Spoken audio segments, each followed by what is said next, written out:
image. But USOC CEO Scott Blackman says that acknowledging the problem will be the first step in solving it. Doping is a reality in sport. I wish it wasn't. And the Lance Armstrong situation, I think, has caused us to shine a brighter light on the fact that doping does exist. So at the end of the day, I think the Lance Armstrong situation is going to be a positive thing, not a negative thing. We're back with Universal Sports Network cycling analyst Todd Gogolski. Gogo, it's no secret that cycling's undergone some credibility issues with some major scandals. Can that be fixed, and how can it be fixed?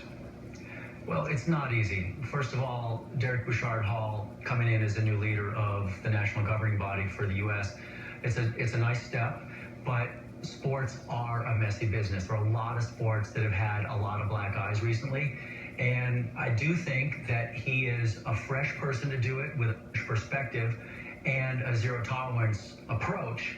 So that's a good thing. The sport's working very hard to clean itself up, and having somebody new at the helm of the USA Cycling body, I think, is very important. Let's go back to Gogo's interview with the CEO of Cannondale Garmin team, Jonathan Vaughters. He's a former teammate of Lance Armstrong's who's admitted to doping during his career, and he's taken a strong stance against the practice as an executive. He told Gogo how he persuades riders to stay clean. Well, the first step is basically having the riders understand that they're not in this alone, that even though, sure, winning a bunch of races is going to get you a bigger contract, increase your value, are you willing to sacrifice or risk the jobs of over 100 people because of your own greed?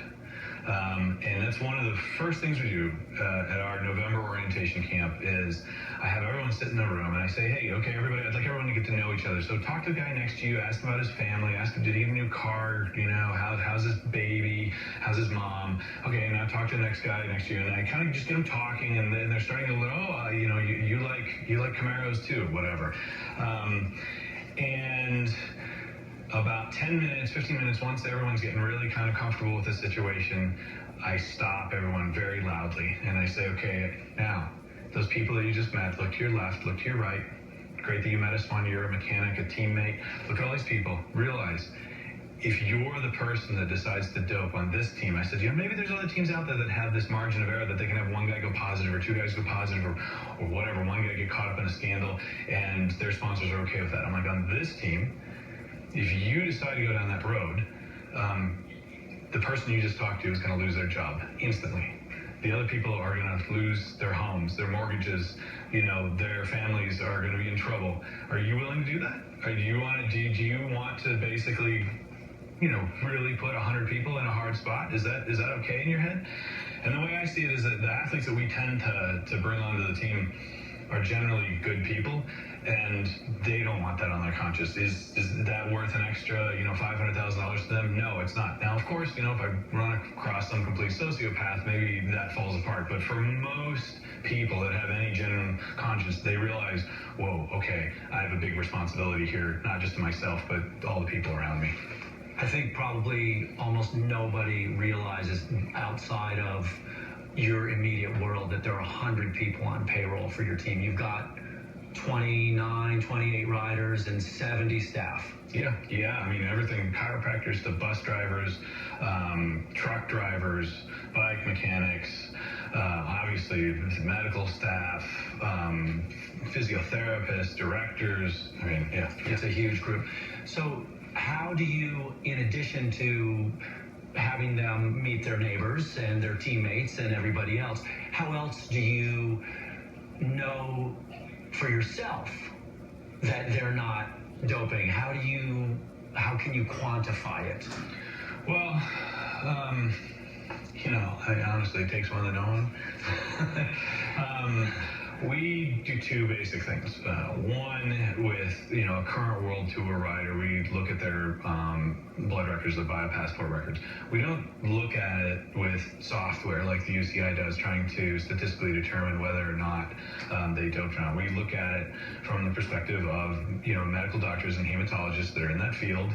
And then, quite frankly, myself, who had a very keen interest in that world, and has seen quite a few dope profiles in my life, my own included, and I quite frankly, just know what to look for. And so between the medical expertise and a little bit of just, dirty, greasy knowledge from the dark side, we come up with a basic policy of, we just don't hire guys that don't meet our requirements, meet our thresholds as far as that goes. You've admitted that you made some bad choices in your career in regards to doping, and now you're running this team where it's really important to you to have a very clean, very ethical team. Is there really stuff that you could have learned as a rider and with riders around you who were doping that can help you spot it easier now? Oh, absolutely. I mean, absolutely. It's you just sort of learn to recognize it. So yeah, it's to be specific about it. I don't know that I could, and even if I could, I don't think I'd actually, say it on TV. But yeah, you sort of you can even see when a rider is starting to think down those lines, like that they're struggling, and you start to understand. Okay, I remember when I was in that place, and 2 months later, that's when things went a little sideways for me. And so that you take steps to tell the guys, slow down. Like, we understand you're under stress. Let's try to, build a plan out of this. Maybe take a couple weeks off from racing. Let's try to rebuild you in a better way. We don't pick guys that don't have great engines.